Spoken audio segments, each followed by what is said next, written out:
The fire beneath the floor. If you ever walked into a cold, tile-floored house in the dead of winter, you might wonder how anyone ever stayed warm without central heating.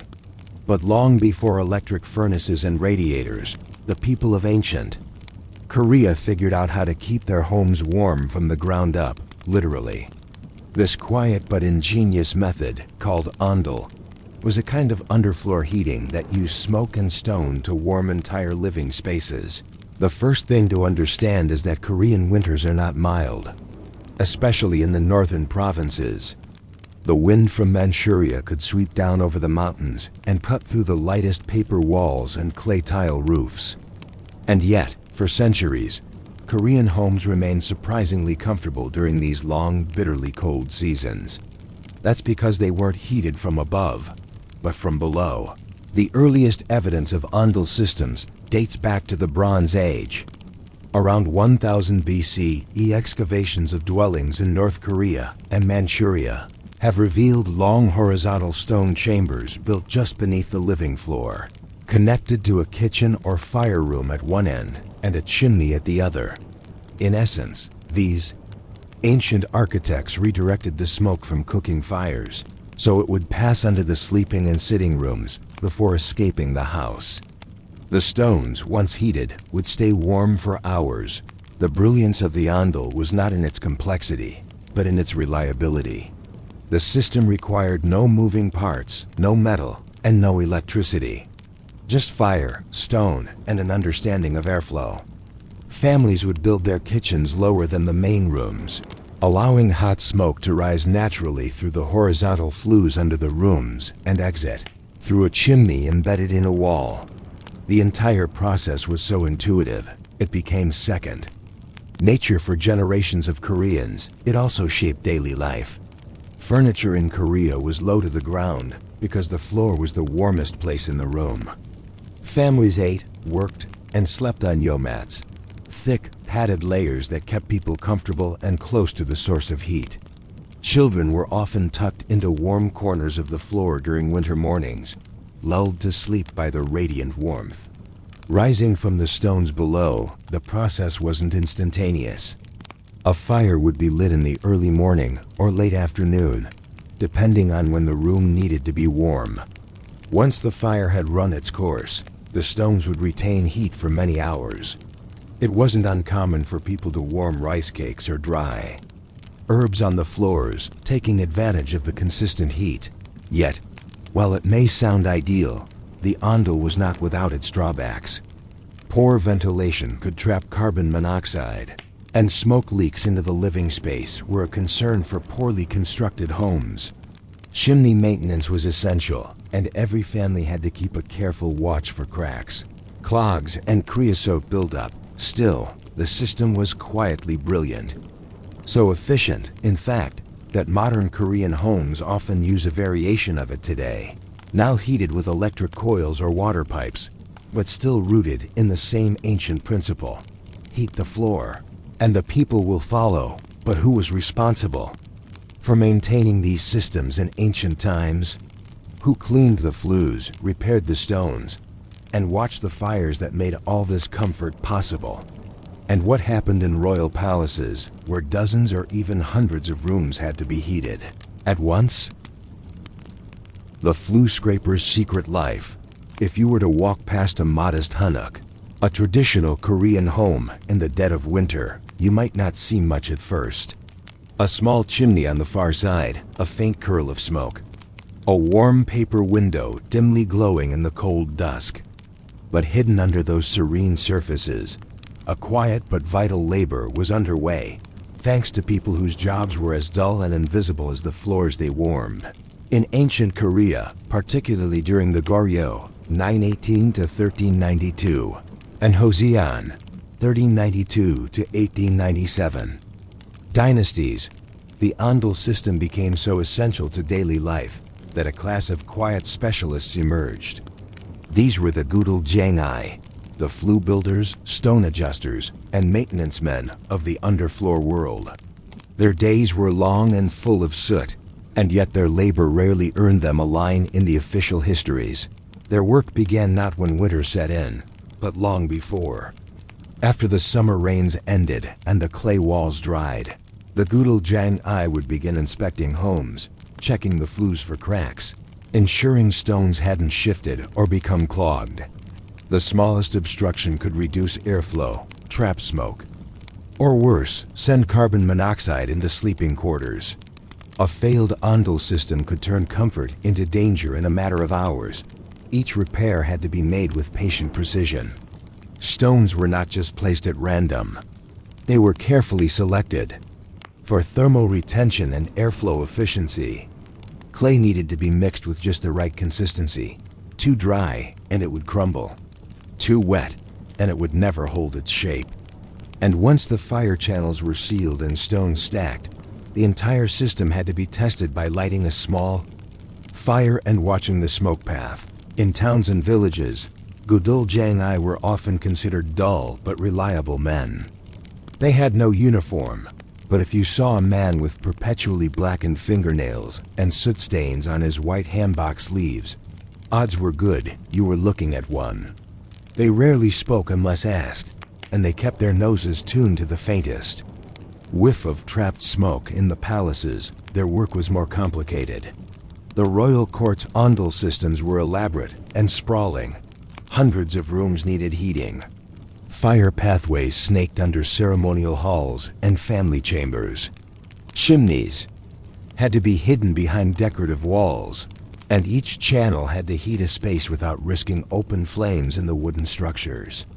This required a small army of full-time palace Gudoljang-I who rotated day and night, constantly checking temperatures and maintaining airflow.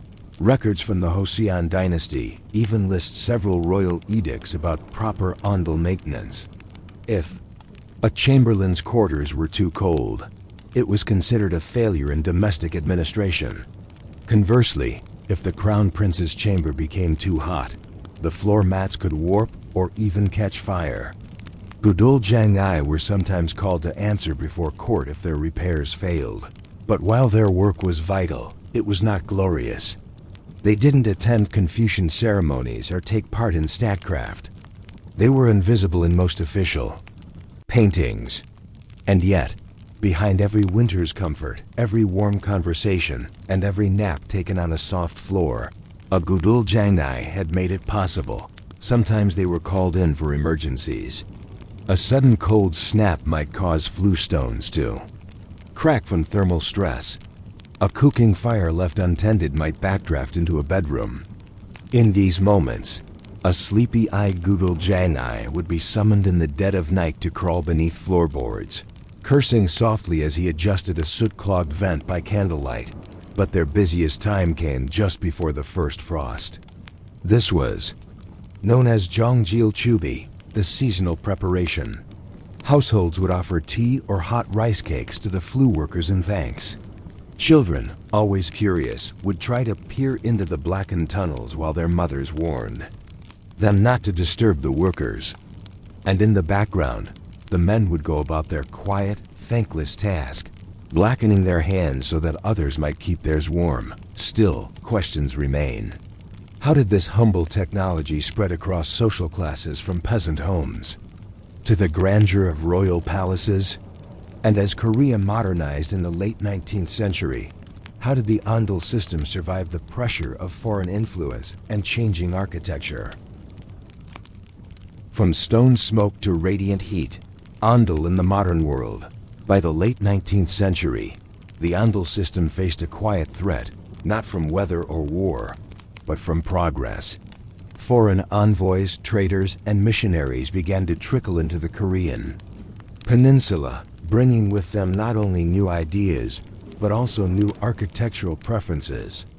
Raised floors, chairs, chimneys that went upward instead of sideways, and centralized heating systems. These things were all symbols of modernity. Yet, the Ondol, that ancient underfloor invention that had warmed Korea's bones for millennia, held firm. There were practical reasons for this resilience. Most of Korea's winter winds cut through the peninsula with Siberian sharpness, and central heating systems imported from the west simply weren't built for the bitter cold of Korean homes with paper windows and minimal insulation. Western radiators clanked and hissed and often left the floor freezing cold. In contrast, the Ondol system spread warmth upward, from the soles of your feet to the crown of your head, with a slow, gentle efficiency that no steam radiator could match. In traditional Korean homes, daily life took place at ground level. People sat, ate, and slept on the floor. The idea of elevated beds or chairs was a cultural curiosity introduced by foreigners. Western visitors often found the Korean practice strange. How could anyone live comfortably without furniture? But to Koreans, the floor was not just a surface, it was an ecosystem of warmth, rest, and social interaction. This fundamental difference in lifestyle meant that when foreign architects attempted to introduce new heating systems, they had to face a deeper cultural truth. Korea was a country of floor people, and warm floors weren't optional. They were the very heart of home. Through the early 20th century, despite political turmoil and Japanese colonization, the Ondol endured. Japanese rule, 1910 to 1945, brought attempts to industrialize Korean cities and introduce modern building standards, but the Japanese themselves found Ondol too effective to ignore. In fact, many Japanese homes in Korea quietly adopted the system, even as official policies favored concrete and centralized gas heating. The post-war era, particularly after the Korean War, 1950 to 1953, marked another turning point. As South Korea began rebuilding itself from the rubble, architects and urban planners faced a question. Could the ancient Ondol survive the rise of apartment buildings, mass housing, and concrete floors? The answer was yes, but with a twist. Enter the modern Ondol, no longer driven by smoke and firewood, but by hot water pipes. In the 1960s and 70s, South Korea began to develop hydronic heating systems inspired by the Ondol principle. Copper or plastic pipes were laid under concrete slab floors, circulating heated water from a gas boiler. The warmth rose slowly and evenly, just as it had from the fire channels of old. The ancient principles remained, but the tools had changed. This wet, radiant heating method became the default for virtually all Korean homes, offices, and schools. By the 1990s, nearly 95% of homes in South Korea were using some form of Ondol-based floor heating, far outpacing the adoption of similar systems in the West. In fact, Koreans were often puzzled when traveling abroad. Why were the floors so cold? The modern Ondol system even became a point of national pride. International hotels in Korea began advertising heated floors as a local luxury. Architects around the world took note of its efficiency and comfort. Green energy advocates praised it for its low-energy operation. And the legacy of the old flue scraper, the humble gudoling eye, was now encoded in thermostats and boiler controls.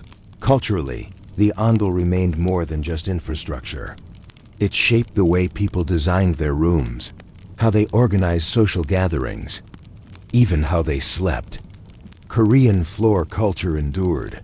People still rolled out yo mattresses at night, still sat around sang tables for shared meals, and still took off their shoes at the door.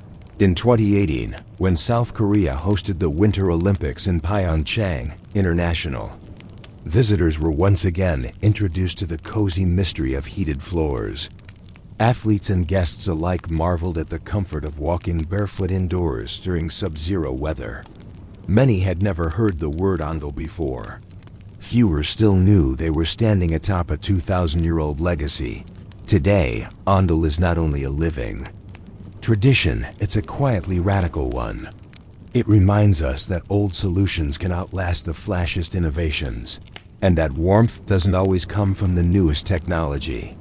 Sometimes it rises from stones, smoke, and the humble labor of people whose names history rarely records. So the next time you kick off your shoes and step onto a warm floor, pause for a moment. Beneath you lies not just heat, but the quiet genius of generations. Thank you for spending a quiet moment in history with us. If you enjoyed this sleepy journey through the warm stone floors of ancient Korea, please consider liking, sharing, and subscribing to the Quiet Boring Sleep channel. Every click helps. Keep the candles lit, the history gentle, and the stories slow enough to drift off to. We'll see you next time with another calm tale from the past. Sleep well and stay curious. Good night.